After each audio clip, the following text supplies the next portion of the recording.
오늘 특별히 말씀을 통해서 사도행전 15장에 나오는 하나님의 귀한 말씀, 또 우리 삶에 적용할 수 있는 아주 중요한 원리들을 함께 살펴보기를 원합니다.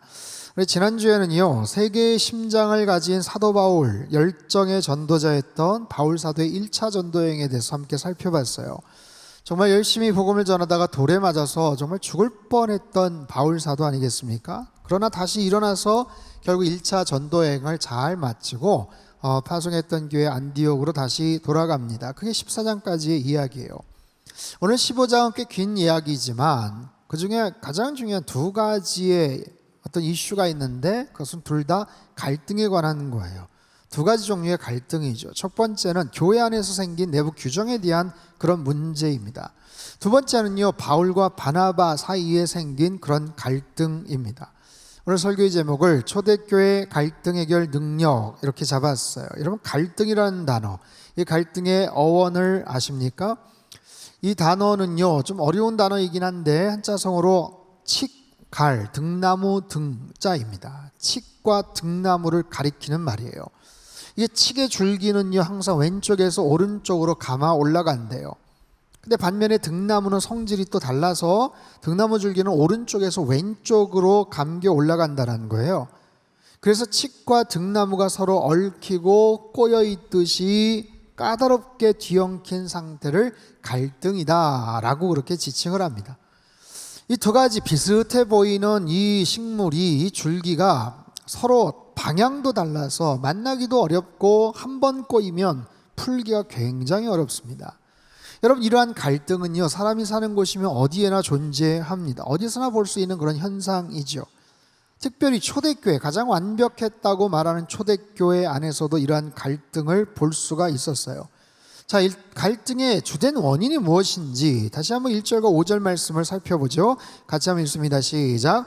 어떤 사람들이 유대로부터 내려와서 형제들을 가르치되 모세의 법대로 할례를 받지 아니하면 능히 구원을 받지 못하리라 하니, 바리새파 중에 어떤 믿는 사람들이 일어나 말하되 이방인에게 할례를 행하고 모세의 율법을 지키라 명하는 것이 마땅하다 하니라.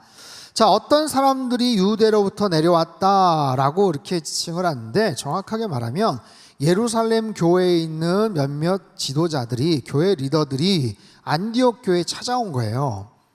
예루살렘 교회와 안디옥 교회는 어떤 차이가 있죠? 여러분, 예루살렘 교회는 최초의 교회 아닙니까? 성령 사건 이후에 그렇게 탄생한 최초의 교회, 특별히 유대인 중심으로 모여있던 크리스찬 커뮤니티, 공동체였어요.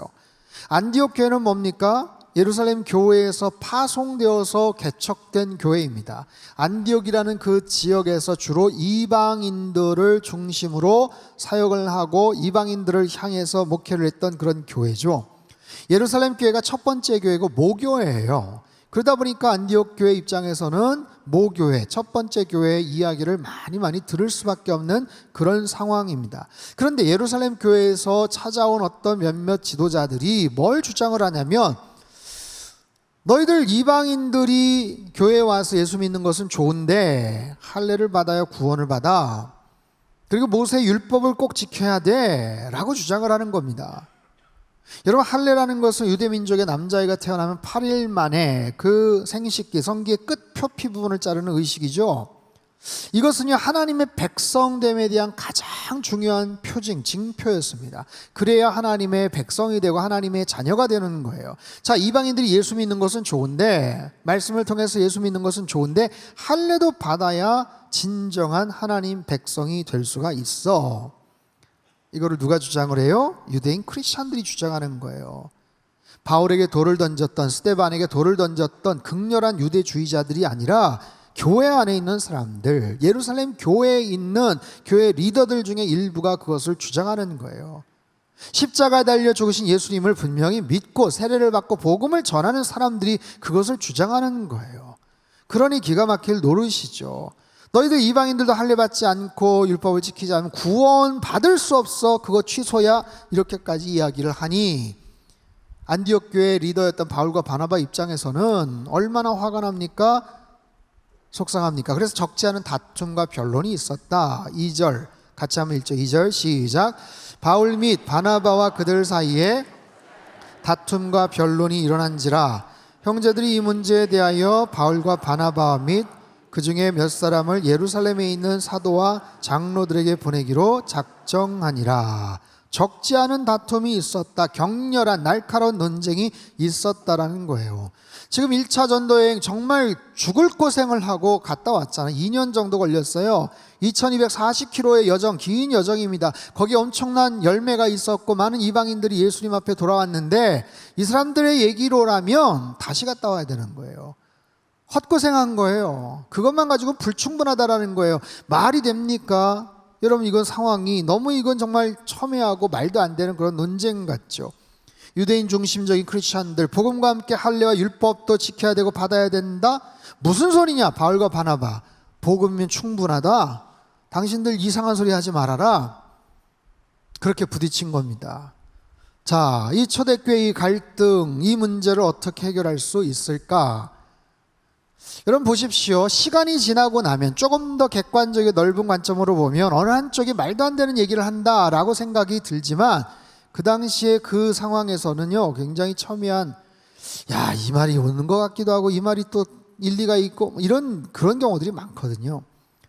이런 갈등의 상황 속에서 우리는 어떻게 대처를 해야 되는가? 자, 첫 번째는 충분한 토론이 필요해요. 이건 당연한 얘기지만 그들이 일단 모여서 충분한 토론을 합니다.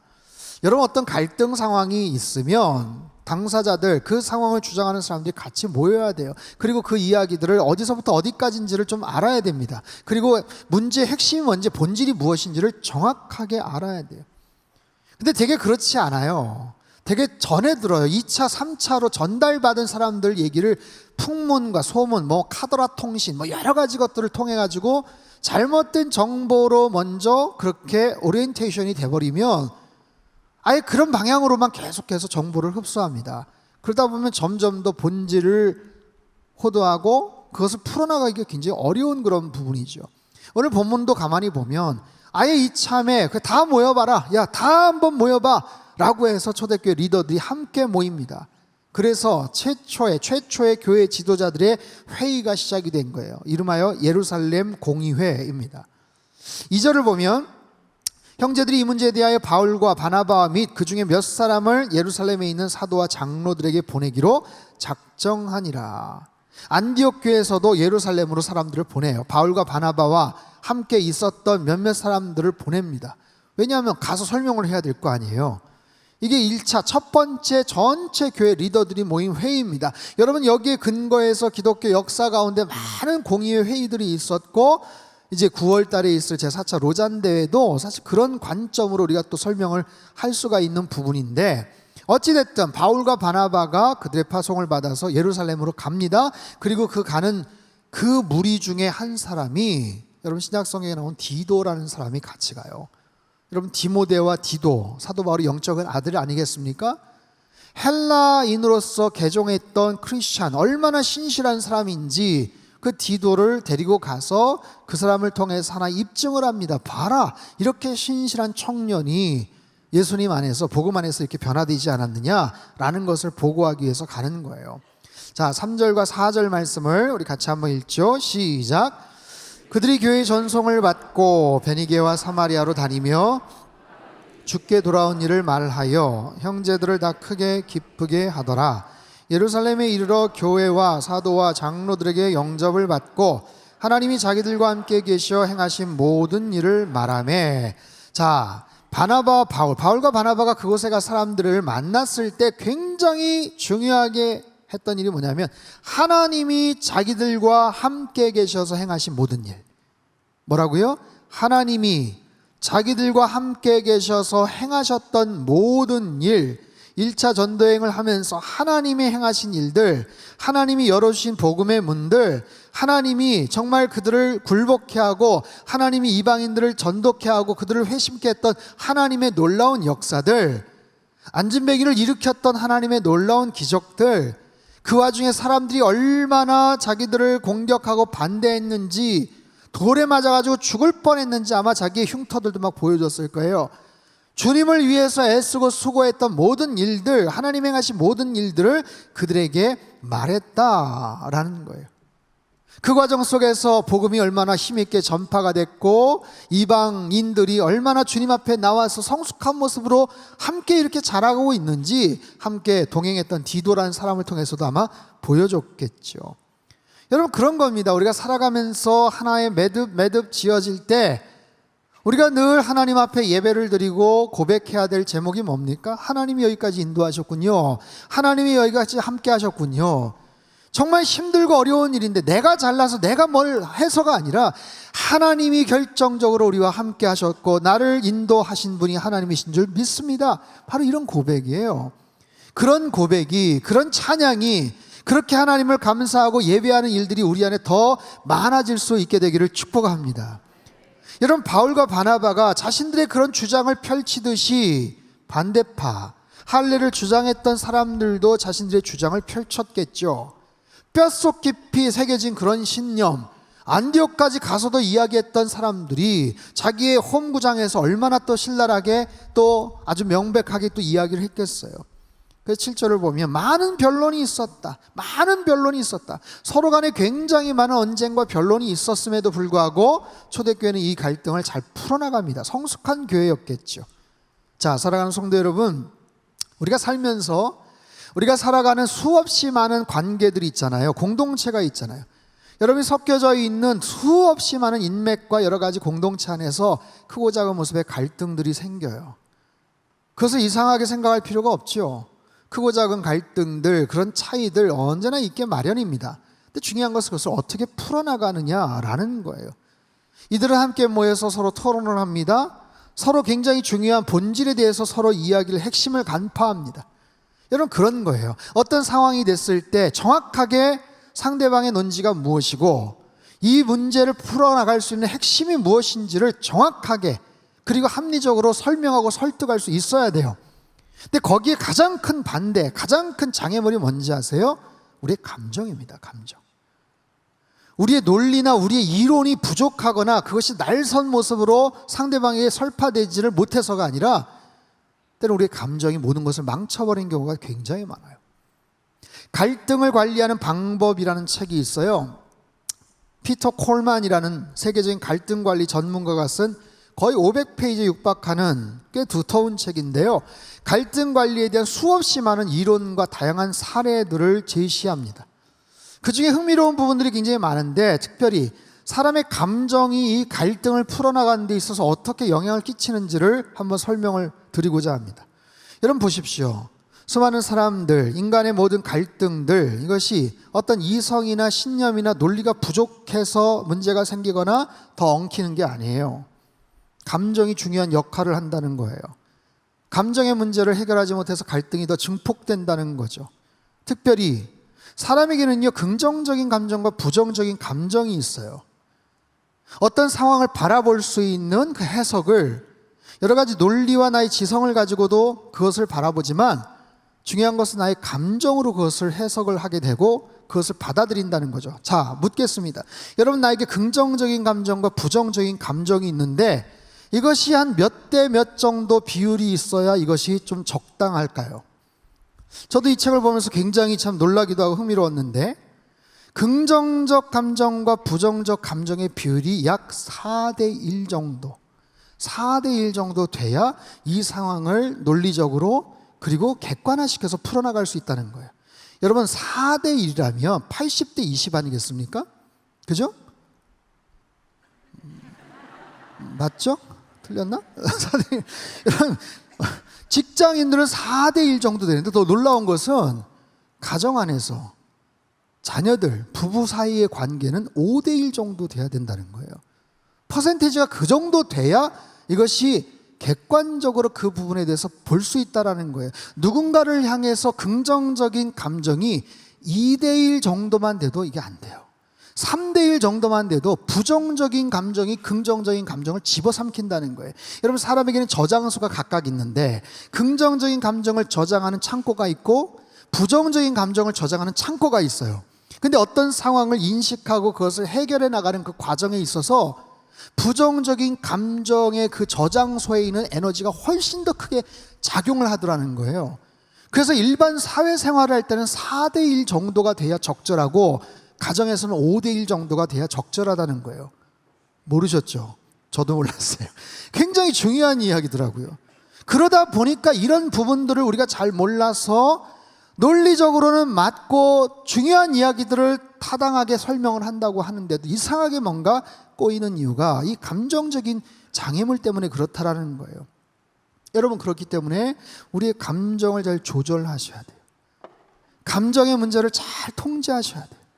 아무리 내 주장과 내 신념이 옳다고 하더라도 이미 상대방의 부정적인 감정에 대한 부분들이 더 많이 건드려지면 이것은 풀어나가기가 굉장히 어렵습니다. 나의 격해진 감정으로 인해서 어떤 상황이 더 곤란해지고 왜곡될 수 있음을 우리는 기억해야 돼. 그래서 자신의 감정을 잘 다스리고 하나님의 뜻을 잘 분별하여서 그런 자세와 열정을 가지고 문제를 풀어나가는 것, 공동체 안의 이 갈등의 문제를 잘 해결해 나갈 수 있는 그런 저와 여러분의 삶이 되시길 주님의 이름으로 축복합니다. 자, 공동체 갈등을 해결하기 위해서는요, 좋은 리더가 필요합니다. 중재자가 필요하다는 거예요. 6절에서 9절 그리고 13절 말씀을 같이 한번 읽습니다. 시작. 사도와 장로들이 많은 변론이 있은 후에 베드로가 일어나 말하되 형제들아 너희도 알거니와 하나님이 이방인들로 내 입에서 복음의 말씀을 들어 믿게 하시려고 오래전부터 너희 가운데서 나를 택하시고 또 마음을 아시는 하나님이 우리에게와 같이 그들에게도 성령을 주어 증언하시고 믿음으로 그들의 마음을 깨끗이 하사 우리나 차별하지 아니하셨느니라. 13절이요. 말을 마침에 야고보가 대답하여 이르되 형제들아 내 말을 들으라. 자, 15장 전체 회의의 리더가 누구였냐면 베드로와 야고보였습니다. 베드로는 예수님의 수석 제자였고요, 야고보는 예수님의 친동생이에요. 예수님의 제자 야고보가 아닙니다. 예수님의 친동생 야고보. 이 두 사람이 초대교회의 아주 중요한 중추적인 리더 역할을 감당했어요. 그들은요, 모든 상황들을 다 들어보고 자신의 경험을 비추어 봅니다. 특별히 베드로의 경우 자기가 봤던 환상의 의미들, 그리고 구약의 이사야나 다른 말씀에서 근거하신 하나님의 그런 계획과 섭리들, 그리고 자신들의 판단이에요. 양쪽의 이야기를 다 듣고 현장의 이야기들을 다 들은 내용들을 토대로 결정을 내립니다. 회의 자체는 굉장히 민주적이었는데 그럼에도 리더의 역할이 중요했어요. 여러분, 세상의 모든 조직이 다 그렇죠. 어떤 상황이어도 항상 그것을 중재하거나 리드하거나 결정을 내려야 되는 어떤 기구와 그런 사람들, 그런 존재가 있어요. 핵심 리더들이 있어요. 여러분, 회사도 마찬가지고 교회는 더더욱 그러합니다. 교회 모든 일들을 목회자나 아니면 소수 리더들에 의해서만 결정되는 것은 아니지만 모든 상황들을 전체 교인의 입장을 다 낱낱이 다 들어보고 다 결정할 수 있는 것은 또 아니에요. 때에 따라서 리더의 결정에 맡겨야 될 때가 있죠. 그럴 때 그 리더가, 그 중재자가 어떤 사람이냐가 굉장히 중요합니다. 전체 상황을 다 보고 결정해야 될 부분이 있고 필요하면 다수결로 정해야 될 그런 문제들이 있는데 베드로와 야고보 사도가 이 모든 것들을 잘 중재를 합니다. 그리고 최종적인 결론을 야고보가 이렇게 내려요. 19절 20절 말씀을 같이 한번 읽습니다. 시작. 그러므로 내 의견에는 돌아오는 자들을 괴롭게 하지 말고 다만 우상의 더러운 것과 음행과 목매어 죽인 것과 피를 멀리하라고 편지하는 것이 옳으니, 내 의견에는, 이 말은 크리노라는 헬라어 단어인데 나는 판단합니다, 나는 이제 결정하겠습니다, 그런 뜻이에요. 의장으로서, 리더로서 전체적인 회의의 내용들을 다 들어보고 나서 이제는 결론을 내리겠습니다 라는 거예요. 결론은 어떻게 내렸는가? 네 가지를 이야기합니다. 그 네 가지는 뭐냐면 우상의 더러운 것, 음행, 목매어 죽인 것, 피, 이 네 가지를 이방인이었다가 교회 공동체 안에 들어온 사람들에게 정확하게 전달을 해서 이거 주의해라. 혹시 과거에 우상 앞에 절하고 우상 앞에 가가지고 이상한 행동을 했던 사람들이 교회 안에 들어와서도 여전히 그런 모습이 연결이 되지 못하게 차단해라. 우상 앞에 절하는 것, 우상 앞에서 음행하는 것, 피가 있는 채로 목매어 죽인 음식을, 그런 짐승을 먹는 것, 이런 모든 것들은 허락하지 않으니 이 부분들을 경고한다. 다만 할례 받는 부분에 대해서는 그거는 아닌 것 같다 라고 판결을 내립니다. 유대주의자들의 강력한 주장이었던 할례 받아야 되는 것 포기합니다. 여러 관행들 4가지만 딱 정해서 합일점에 그렇게 도달을 합니다. 여러분, 양쪽 다 이 부분들은 이방인들을 위해서는 아유 다행이다, 할례를 강요받지 않고 상세한 유대교 율법 지키지 않아도 되네, 다행인 거예요. 유대인들을 위해서는 유대인들이 봤을 때 이방인이었던, 이방 종교에 심취했다가 들어온 사람들의 좀 민망하거나 정말 마음에 불편했던 이런 부분들도 금지시켰기 때문에 이 모든 부분에 대한 딱 정확한 중재안을 가지고 교회들에게 편지를 보냅니다. 더 이상 말이 없게 해라, 오해가 생기지 않게 해라 하면서 깔끔하게 정리를 해버리는 거예요. 여러분, 초대교회가 얼마나 성숙한 교회입니까? 리더들이 사람들의 의견을 묵살하고 처음부터 결론 내린 것 아니에요. 그렇다고 사람들이 저마다의 의견을 끝까지 고집한 것 아닙니다. 충분하게 토론을 했고요, 구약의 말씀에 근거했고요, 자신들의 경험을 토대로 했고요, 사람들의 이야기를 충분하게 경청을 했어요. 그리고 나서 최종적으로 이게 좋겠습니다 라고 결정을 내리고 결론을 지을 때 어느 누구도 토를 달지 않습니다. 저는 끝까지 반대입니다 라고 하지 않아요. 결정에 순종을 합니다. 여러분, 어떻게 이것이 가능했는가? 어떻게 이런 좋은 리더들이 그런 부분들을 중재했는가? 여러분, 베드로와 야고보가 성령 충만했죠. 성령 충만했어요. 근데 그와 동시에 그들도 마찬가지로 시야가 넓어지는 경험을 했거든요. 잘 생각해 보세요. 여러분, 베드로 같은 경우도 하늘에서 내려온 환상, 먹지 말라고 했던, 구약에 나와 있던 그 율법에 금지되었던 그 음식에 대한 부분들을 파기하고 고넬료에게 세례를 줬던 그 경험을 통해서 그가 깨닫거든요. 아, 이방인들에게도 복음이 들어가도 되는구나 하는 걸 깨달아요. 여러분, 야고보는 어떻습니까? 예수님의 동생 야고보는요, 예수님 생존하셨을 때 예수님 자기 친형인데 미쳤다라고 막 손가락질했던 사람이 야고보예요. 그랬던 야고보가 부활하신 예수님 만나고 그가 변화가 되죠. 사도 바울은 어떻습니까? 말할 것도 없죠. 격렬한 유대주의자 아니었습니까? 그랬던 바울이 다메섹 도상에서 예수님 만나고 체험하고 완전히 180도 돌아선 개과천선한 그런 복음의 증인이 되잖아요. 그래서 그런 경험을 했던 리더들이 있기 때문에 지금 할례와 율법을 주장하는 사람들을 어리석다, 좁고 답답한 아유 이 인간들아 이렇게 얘기한 게 아니라 아 그럴 수 있어, 그렇게 볼 수 있지 하면서 의견들을 충분히 들어주고 받아주는 여유 있는 그런 모습들을 펼쳐요. 만약에 그런 리더들이 없잖아요, 아마 굉장한 서로 간의 논쟁과 격렬한 그런 많은 그런 서로 간의 비방과 그런 이야기를 하다가 뭐 멱살잡이하고 어떻게 깨졌을지도 몰라요. 초대교회 깨어졌을지 모릅니다. 하지만 중요한 리더들, 중재자들의 근거에서 최초의 예루살렘 공의회는 아주 성공적으로 끝이 나더라는 거예요. 자, 10절과 11절 말씀 우리 같이 한번 읽습니다. 시작. 그런데 지금 너희가 어찌하여 우리 조상과 우리도 능히 매지 못하던 멍에를 제자들의 목에 두려느냐?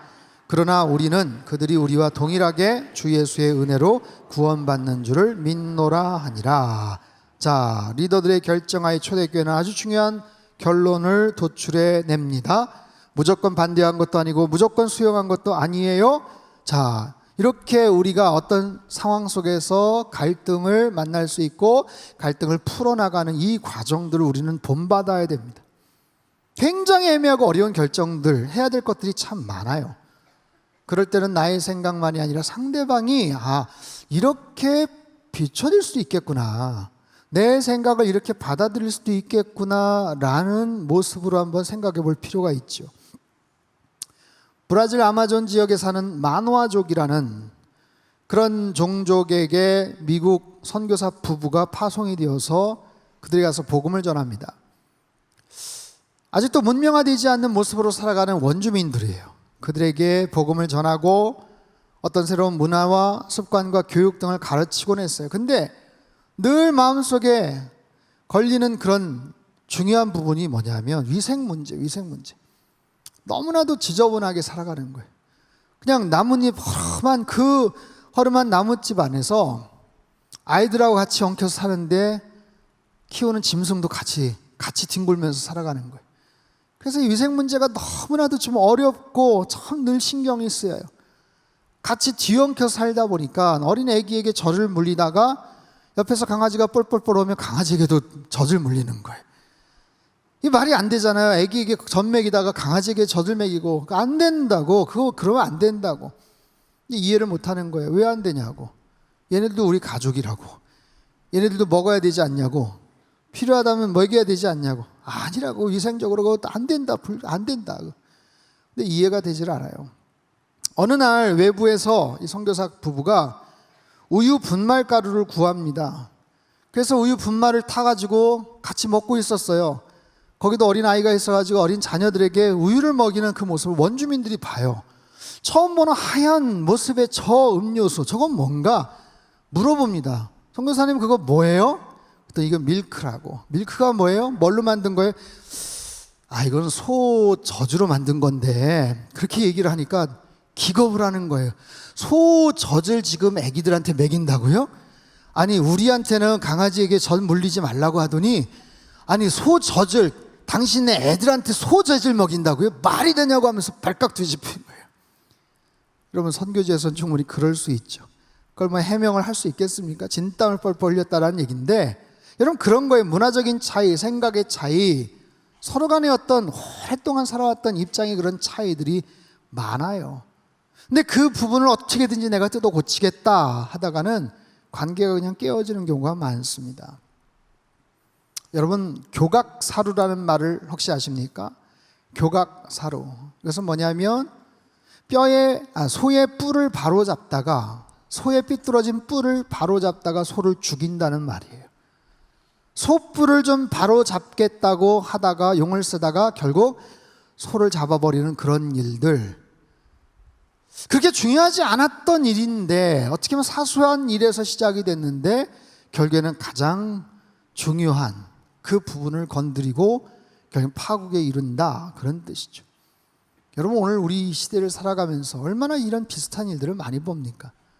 그렇게 중요하지 않은 비본질적인 부분들을 강조하다가 정말 중요한 본질적인 부분들을 놓치는 경우들이 얼마나 많습니까? 이것을 잘 구분할 수 있겠는가?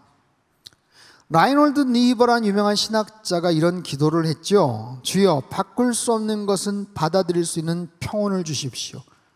두 번째, 바꿀 수 있는 것을 바꿀 수 있는 용기를 주십시오. 세 번째, 이 두 가지를 구별할 수 있는 지혜를 주십시오. 바꿀 수 없는 것, 본질적이지만 그것을 내가 받아들여야 된다면 마음의 평온함을 허락해 주십시오.